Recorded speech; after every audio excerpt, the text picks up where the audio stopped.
As redes sociais entraram em polvorosa após viralizar uma reportagem do portal Metrópolis mostrando que o governo federal adquiriu em 2020 R$ 2.200.000 em chicletes, 8,9 milhões em bombons e 31 milhões e meio em refrigerantes, entre outros itens considerados supérfluos em um ano de pandemia que matou milhares e estourou o orçamento do país.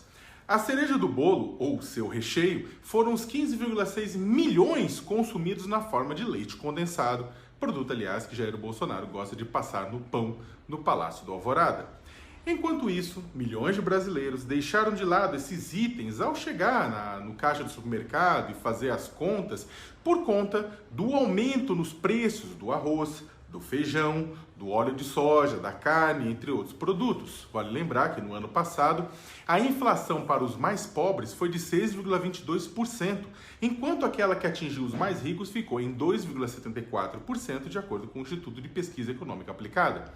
Como justificativa para os gastos, o Poder Executivo afirmou que precisa sustentar uma tropa, literalmente, apontando que o maior gasto nessa área foi das Forças Armadas. Bem, os valores precisam ser investigados, até porque a reportagem mostra que ao consumir 1,8 bilhão em alimentos, o governo gastou 20% a mais do que em 2019, ano que não tivemos uma pandemia. Se não houve um esquema de desvio de verbas escondido em meio ao chiclete ao leite condensado, isso significa que Bolsonaro é mais insensível à situação do país do que parece, ou mais incompetente na gestão do país do que parece, ou os dois juntos. Lagosta para lá, vinhos para cá, gastos supérfluos aconteceram em todos os governos até aqui e também beneficiaram membros do Poder Legislativo e do Judiciário de uma forma vergonhosa. O que causou indignação maior neste momento, contudo, é que Bolsonaro vem sendo criticado por sua necropolítica durante a pandemia, conduzindo conscientemente o país em direção à tragédia e esquivando-se de ser o líder que o país precisa durante uma crise humanitária, mas também econômica. Ao mesmo tempo, a indignação vem do fato que o governo usou a justificativa da falta de recursos para interromper o pagamento do auxílio emergencial em dezembro.